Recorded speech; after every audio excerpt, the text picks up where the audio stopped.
Hello and welcome back to the Shattered Balance series in Crusader Kings 2 with the HIP mod.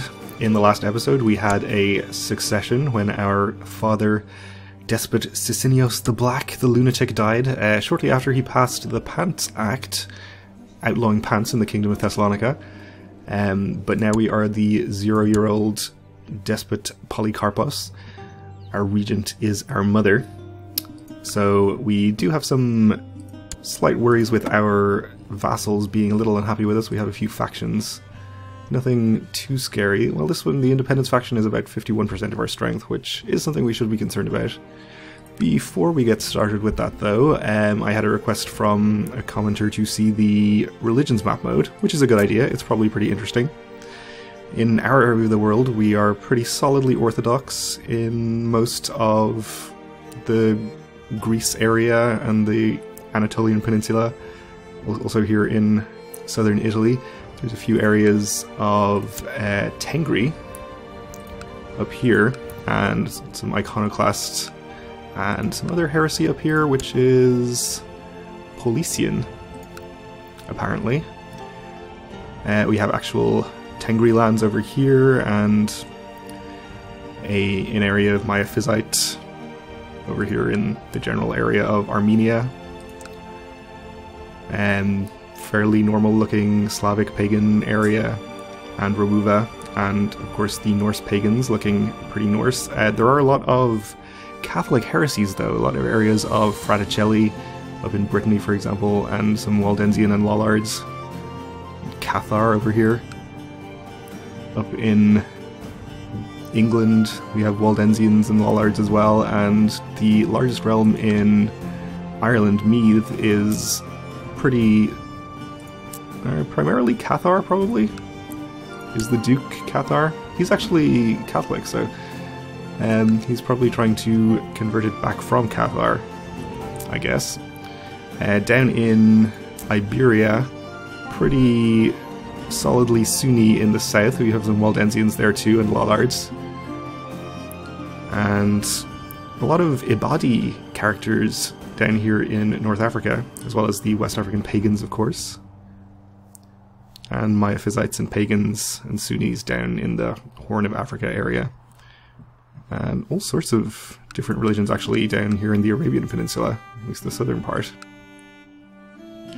So there we go, there is your religion map mode. And of course, as we saw before, Rome is actually held by a Cathar character. So, back then to our succession issues. We should probably act against this independence faction. I'm not too worried about the 15.7% trying to put my half-sister in charge. I think we've already bribed these people, and in fact we need to have our regent on our side as well, don't we? We should send her a gift. Give her a honorary title.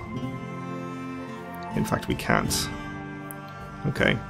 Well, she may not allow us to give out gifts to our recalcitrant vassals then. The Dew of Dyrrachion would be a good one, but unfortunately, due to the opinion of my regent, we're not able to do it. In fact, probably the best thing that could happen to us right now would be for us to die very quickly and be succeeded by our half-brother. We can get some tech, though. Noble customs would help out with vassal opinion, and majesty would increase or decrease our short reign years. I think we'll get noble customs.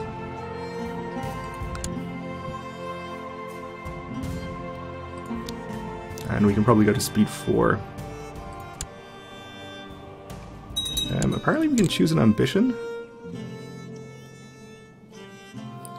It doesn't seem like we should be able to choose an ambition when we're 0 years old, but I guess we can.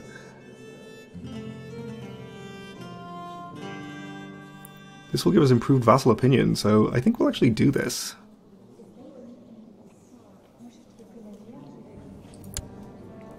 I'm assuming this will be cancelled if we should happen to die. Obviously it won't carry on to our next character. We have a new Duke of Dyrrhachion, who is, I think, a little happier than the previous one was, but still not extremely pleased. We can we give him an honorary title without the approval of our regent? I guess we can. We'll appoint him Keeper of the Swans, which will keep him a bit happier. We can righteously imprison this count as well. And he's actually the one that is leading this faction. Although, with the Duke of Dyrrhachion having died and no longer being in the faction, it's not as dangerous as it previously was. So you may not need to do that.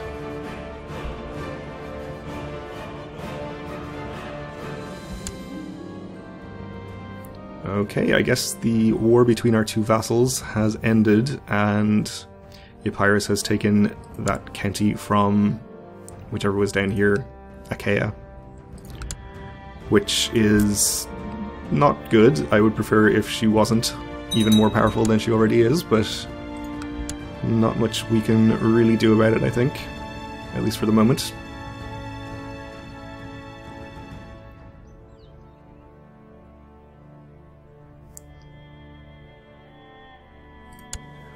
So 15 years of peace would bring us right up to our 16th year. Okay. She at least is a little happier with me now.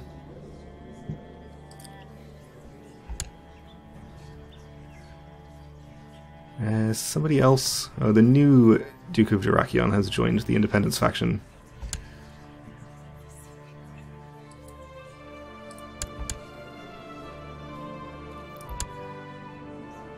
Yeah, he's mostly unhappy just because of my short reign and because he's Bulgarian and I'm not. Alright, well, our Chancellor is doing a pretty good job at least. Okay, we have been provided with proof that the Commessa of Constantinople has been viciously slandering me. We'll threaten her with exposure unless she stays out of factions. I don't think she was in a faction, but she just laughed at the evidence, flat out refusing to stop meddling in political factionalism. My opinion of her goes down by 50. Okay, I think that's probably enough opinion improvements there. She is probably at 100 now. So I think we should probably switch our Chancellor to Dyrrhachion. Achaia is relatively pleased with me despite the fact that he's a lucky ruler and has a permanent opinion penalty because of that.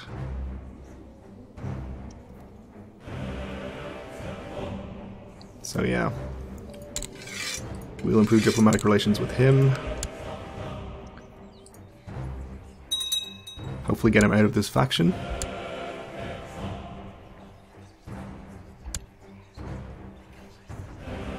And somebody also put my half-sister in charge as well.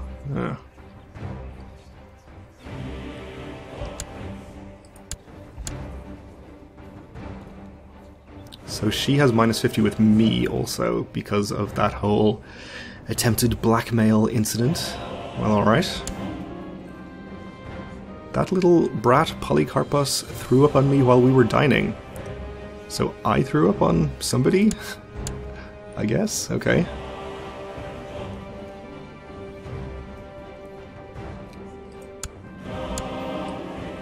Another way, of course, we could increase Dyrrhachion's opinion is by pressing this ducal claim for him. We don't need a reason to arrest him, so I think we'll just keep it to ourselves. And now that I mention it, I think actually pressing this claim is a pretty good idea. It is, I'm not sure of the exact opinion bonus, but it's a pretty substantial one. It might even be plus 100, which would definitely keep him out of factions, and it should be a quick and easy war. Though, do we need our regents? Oh, of course, the peace pledge. Well, what we could also do is see if he'll accept vassalization. No, he won't. I'm not his de jure liege, apparently.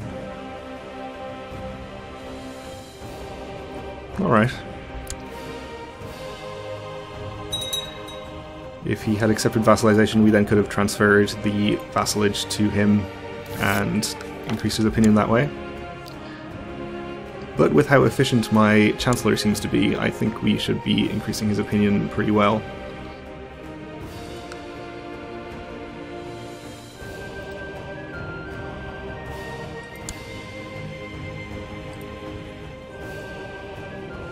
He is still in the faction, but one more relations improvement should get him out of it. Our next most dangerous faction is the one with only Constantinople.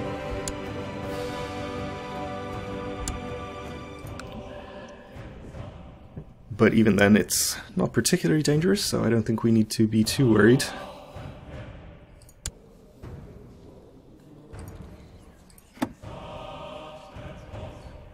We don't know of any plots to kill us. I would be surprised if there weren't any.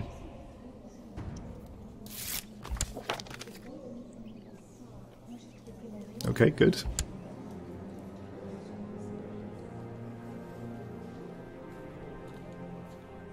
Of course, our brother is not a particularly intriguing character, so maybe he's just bad at plotting. After years of careful planning, this guy from the court of somebody has raised a large army of exiles, mercenaries, and hopefuls, declaring his intention to press his claim by force. Okay. So he has a claim on various counties. Good luck with that.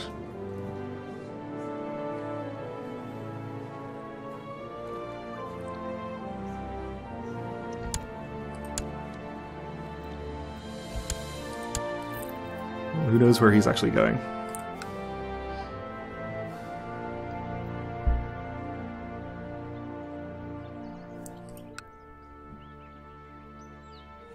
I suppose you would accept vassalization.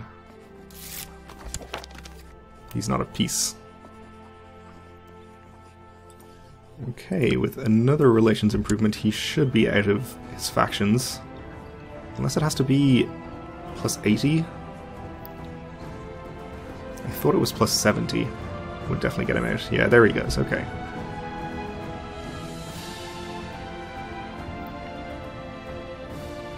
So, that being the case, we can move our Chancellor, I think, over to Constantinople to try to improve her opinion. Money has been disappearing from the treasury. I suspect my regent, the Queen Mother. Well, I don't like that.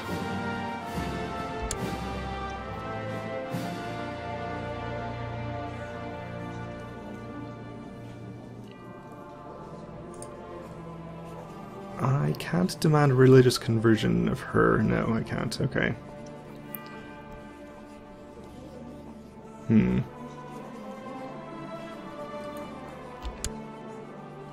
wonder if she'd appreciate my arranging a marriage for her.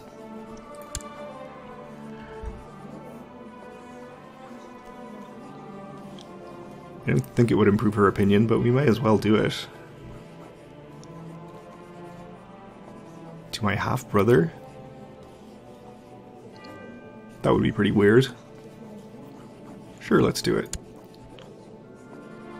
No, it needs to be approved by her. Okay, fair enough. I guess I can see why she wouldn't approve of that.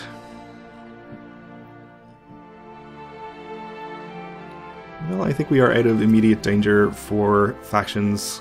21% is not going to fire anytime soon.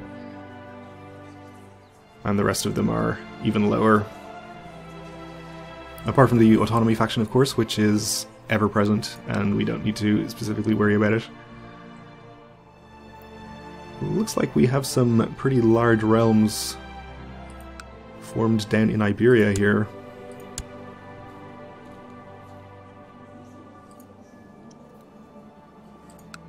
And is this the Kingdom of Leon?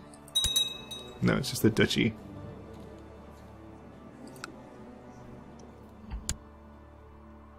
Dyrrhachion has declared a subjugation war, I guess, on one of his neighbors. Who is that?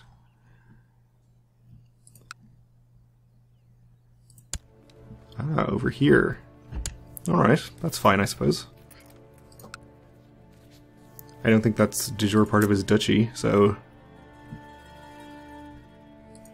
I would kind of prefer if he didn't do it, but can't really stop him.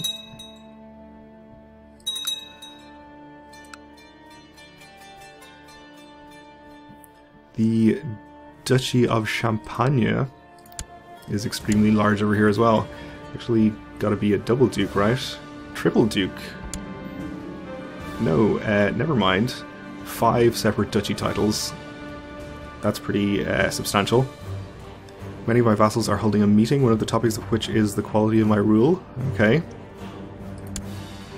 Well, we'll see, I suppose, how good our vassal management has been. Okay, heresy in Constantinople. I guess we'll send our chaplain over there to proselytize.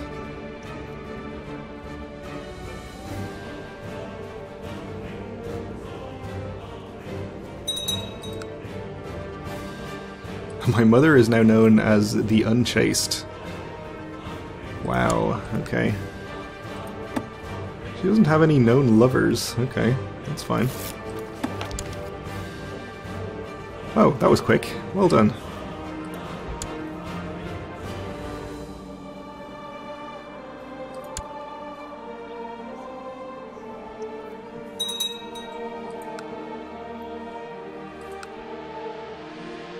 We have a new count in Naxos.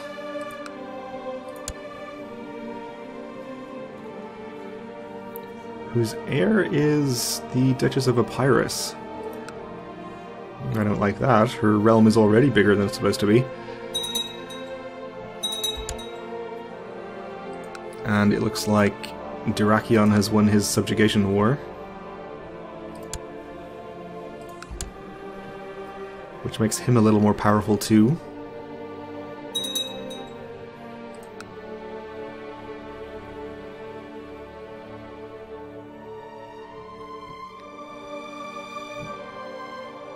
I think Meath has grown even further since we looked at the start of the game there. Surely they have enough land to be able to form the kingdom title? Or at least close to it. Unfortunately, however much land the Duchess of Champagne has over there, I think her de jure kingdom is going to be still a bit out of her reach. Actually, she has more of it than I thought. It extends up this way. She's still probably less than half, though. Would be impressed if she managed to form that. And you increased her opinion. That's good.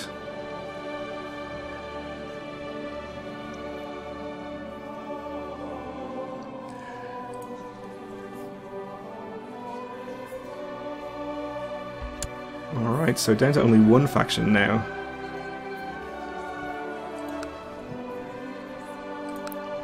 With you in it. It's because she's zealous and Catholic. Mostly. Well, that's fine. I'm not too worried about her.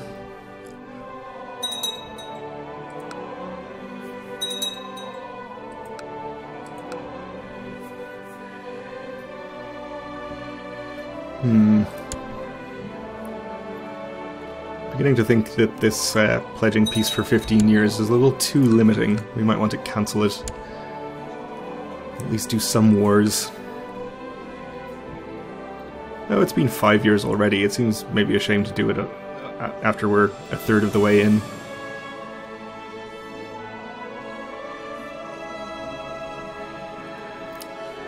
I suppose it's never too early to start looking for a good betrothal for us. There's a duchess here. Though if we find somebody close to our own age, that might be good. Or a little older. So that we can get somebody with a good genetic trait before they get betrothed to anyone else.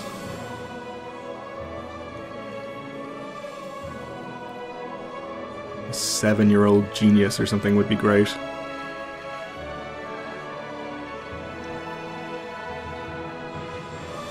Strong 9-year-old. I'll take her. We'll lose prestige for that, but that's okay.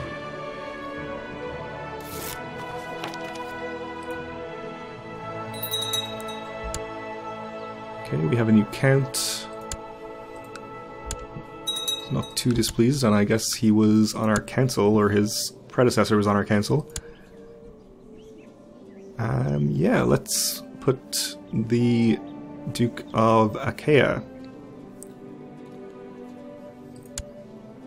He's, of course, the lucky character, so he has ridiculous stats, so we might as well get use out of him. Send him to study technology somewhere. Or we can use him to uncover plots, I guess. That might be a better idea. Keep him in the capital. That seems wise, probably. Though, as I said, I wouldn't be too upset if we died. But we are out of time for this episode, so I'll have to leave it here. Thanks for watching, and join me again next time.